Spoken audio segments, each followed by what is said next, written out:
1932వ సంవత్సరంలో జరిగిన పూనా ఫ్యాక్ట్ ఒప్పందం ప్రకారం సెప్టెంబర్ 24వ తేదీ చీకటి రోజు అని దళిత సంఘాల నాయకులు ఆవేదన వ్యక్తం చేశారు.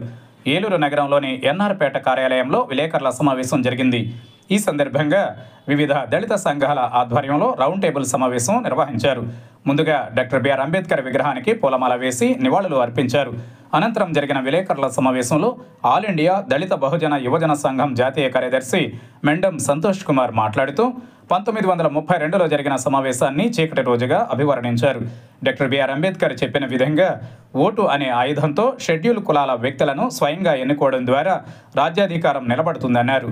పలువురు కాంగ్రెస్ నాయకులు, అతివాదులు, మనువాదులందరూ కలిసి ఆ రోజు రాజ్యాధికారం, స్వేచ్ఛకు వ్యతిరేకంగా ఒప్పందం జరిగిందని ఆయన అన్నారు.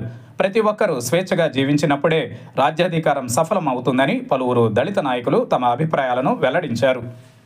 1932లో జరిగినటువంటి పూనా ప్యాక్ట్ అంటే పూనా ఒప్పందం ఏదైతే ఉందో దాని మీద మరి ఆంధ్రప్రదేశ్ ఏలూరు జిల్లా ఏలూరు నగరంలో మరి ఈ యొక్క రౌండ్ టేబుల్ సమావేశం ఏర్పాటు చేయడం జరిగింది.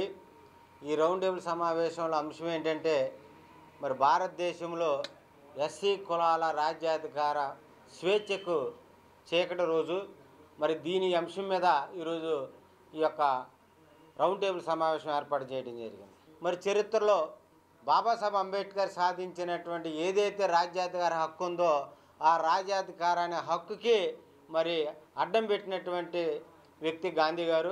మరి గాంధీ గారి ఆలోచనలో మరి హిందూ దేశంలో హిందూ భాగంలోని వీళ్ళందరూ మా వాళ్ళే, వీళ్ళ రాజ్యాధికారానికి చేసుకోవడానికి మేము అవకాశం కల్పించమని చెప్పి వాళ్ళు మరి బాబాసాహెబ్ అంబేద్కర్ తీసుకొచ్చినటువంటి ఏదైతే హక్కు ఉందో హక్కుని కాలు రాసినటువంటి పరిస్థితి ఆనాడు మనకు తెలియజేస్తుంది, చరిత్ర చెప్తుంది.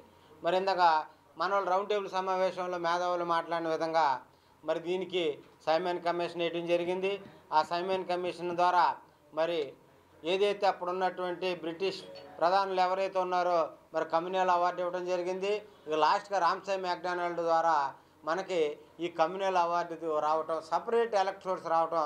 ఈ సపరేట్ ఎలక్ట్రోడ్స్ అంటే ఎవరైతే భారతదేశంలో కొన్ని వేల సంవత్సరాలుగా మరి ఊరికి దూరంగా ఉండి అన్ని విధాలుగా సఫర్ అయినటువంటి కమ్యూనిటీ ఏదో ఉందో ఆ కమ్యూనిటీని రాజ్యాధికారం వైపు మళ్లించాలని మహనీయుడు బాబాసాహెబ్ అంబేద్కర్ తీసుకుని వస్తే దీనిని ఎట్టి పరిస్థితుల్లో మాకు అంటరానిగా చెప్పబడుతున్నట్టు షెడ్యూల్ క్యాస్టులు ఎవరైతే ఉన్నారో జీవితాంతం మాకు వాళ్ళు బానిసలుగానే ఉండలే తప్ప రాజ్యాధికారం చేజిచ్చుకోవడానికి అవకాశం మేము కల్పించమని చెప్పి మరి ఆనాడు ఉన్నటువంటి కాంగ్రెస్ వాదులు అవ్వచ్చు, హిందూవాదులు అవ్వచ్చు, మనువాదాన్ని పాటించేటువంటి మదన్ మోహన్ మాలవ్య లాంటి వ్యక్తులైనా కావచ్చు, వీళ్ళందరూ కూడా ఏకమయ్యి మరి భారతదేశంలో ఎస్సీలకు రావాల్సినటువంటి సపరేట్ ఎలక్షన్స్కి అడ్డుపెట్టినటువంటి చరిత్ర ఆనాడు మనకు ఉంది.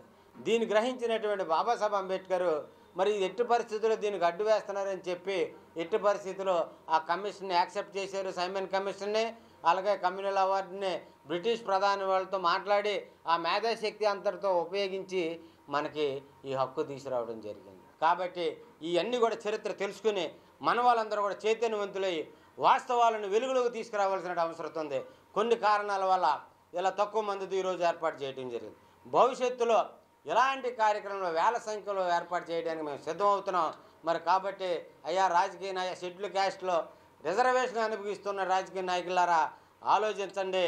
మీ యొక్క స్వార్థం కోసం, నీ కుటుంబం యొక్క అభివృద్ధి కోసం, మీ యొక్క ఇదే రాజ్యాధికారాన్ని ఎంజాయ్ చేయడం కోసం, ఆ ఫ్రూట్ని ఎంజాయ్ చేయడం కోసం ముందుకు వస్తున్నారే తప్ప నేను బాబాసాహెబ్ అంబేద్కర్ కల్పించినటువంటి ఏదైతే ఓటు హక్కు ఉందో దాని ద్వారా వస్తున్నానో పే బ్యాక్ టు సొసైటీ ఆయన కల్పించినటువంటి పే బ్యాక్ ఏదైతే చెప్పాడో మరి చెప్పిన 1956 మరి ఫిబ్రవరి 18వ తారీఖున చెప్పినటువంటి మాట ఏదైతే ఉందో దాన్ని మీరు తప్పనిసరిగా పాటించాలి.